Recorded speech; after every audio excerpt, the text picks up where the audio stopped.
let me cut to the chase as I see it and see what your thought on this is. I think that there's a very good possibility here that you're presenting the superior argument with regard to the C-16 bill in Canada. However, I'm wondering from a purely pragmatic perspective, whether you'd not have more support in terms of your position on C-16 if you didn't communicate what, and I'll be very upfront with you in terms of the way I interpret it, and I don't think I'm the only one, and I don't mean this as a criticism, but just as an analysis of how I see it, significant level of hostility towards transgender individuals as a separate issue from that of gender-neutral pronouns. I'm wondering, and I'll give you a chance to respond, of course, whether if a student requests an accommodation with regard to a pronoun, even if you don't think that this makes any sense, even if many people don't think that it makes any sense, might not making some effort to go forward with that accommodation put you on much stronger footing then for your opposition to C-16 and the sort of legislation of this type of language? I'm thinking out loud. I don't know what you think. Well, I don't know if it would put me on stronger footing. It would certainly be easier, I can tell you that. It isn't obvious to me that the appropriate thing to do when you're compelled to use words that you don't agree with, that the right thing to do is to go ahead and use them. So I regard the made-up pronouns, the je and jure and so forth, as part of the vanguard of this postmodern movement. And sure, but in what way are you hurt by just doing that? If it makes a student more comfortable, if it makes them take more away from the class, because as they see it, not as you see it, maybe not as I see it, but as they see it, they're being addressed in the way that they want to be addressed. In what way is that jeopardizing you or your teaching or the material in class, for example?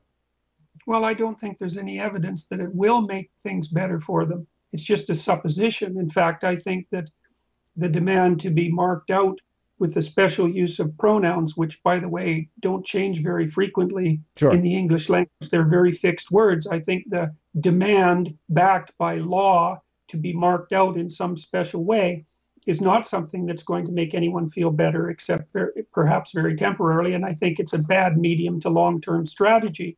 But that's your opinion, right? I mean, in other words, if we have the opinion about that from the person who is actually making the request and the opinion of someone who merely is refusing to use it, should we not at least give equal weight, if not more, to the opinion? Again, we're talking about two opinions of the person directly affected. I don't know. Again, I'm playing devil's advocate. I'm not even saying I agree with these pronouns.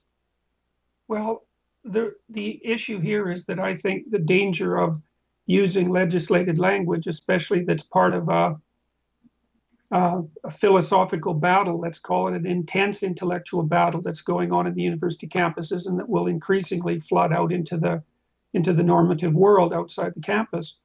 I think that ceding control over language to your ideological opponents, let's say, is a large mistake.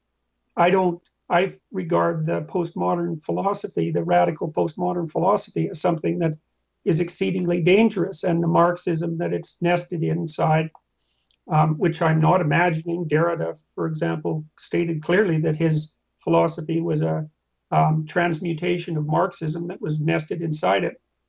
I think that if you cede verbal territory to your ideological opponents, then you lose. And you might say, well, does it matter if you're hurting someone's feelings? And of course, hurting someone's feelings is a bad thing if you can avoid it. But losing in a very important ideological battle is a much worse thing. And I don't think that people understand the seriousness of this battle, although they will come to understand it over the next few years as it continues to play itself out. I mean, part of the reason that the American election tilted the way it did was because a relatively small number of people, and there are multiple reasons, of course, were tired of politically correct demands. And the problem with the postmodernists is that whenever they want to make a move forward in their attempts to undermine the categorical structure of the patriarchy, they always pick a victim group and to use as a front so that they can claim that what they're doing is motivated by compassion and that their enemies are bigots and and horrible people. And I think that that's a absolutely awful way of maneuvering politically, although it's extraordinarily effective. Yeah, I And don't as know I how said, effective it is. I mean, I think in many ways, identity politics is increasingly not effective, and I've been hugely critical, in fact, of the American left for the use of that to the extent that they do. I just go back to the idea that I believe your criticism of C16 would be seen much more favorably if maybe you appeared less, and I know you're saying you're not actually hostile to transgender individuals, if you appeared less hostile to transgender well, that individuals you through could your make that class. you could make that case, but look, it's a mystery why what I did attracted so much attention, right? Because all I did was make 2 videos and put them up on my YouTube site. Yeah. They weren't particularly well produced, but they produced an absolute storm of controversy, far more than I would have ever hoped for, and far more than I would have ever wanted. I believe the reason that they produced the controversy is actually because I took something that's a universal problem, which is this ideological battle, and I made it about something extraordinarily specific, which was my specific refusal to use these made up words. And so that's produced somewhat of a backlash, although I've received, at least in terms of the letters that I've received, far more support, and more support too from the press, at least in Canada, than criticism. And in an issue like this, you're going to generate some criticism and some support. And so far, mostly what I've generated is support. And it's conceivable that someone else could have done a better job of this. And it's conceivable as well that I could have done a better job of it. But it's an element of conscience for me not to use these postmodern this postmodern neo-Marxist language, because I've studied history quite intently, and I understand the dangers both of postmodernism and of the Marxist philosophy within which it's based. And I've read very much about how societies start to tilt in pathological directions, and one way they start is by transmutation of language.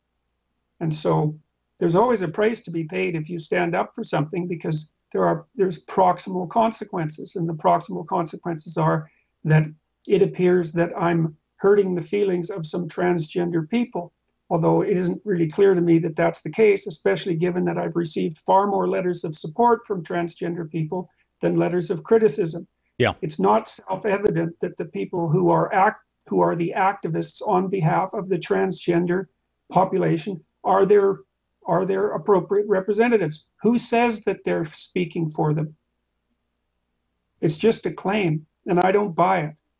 And so I'll use their proper names, which the Ontario Human Rights Commissioner agreed was acceptable. All And right, I'm not Dr. Jordan Peterson, I know you have to run. I wish we had more time. I would love to have you back, and we can talk about this again in the future. We've been speaking with Professor Jordan B. Peterson. Thanks so much for talking to me. Thanks very much for having me.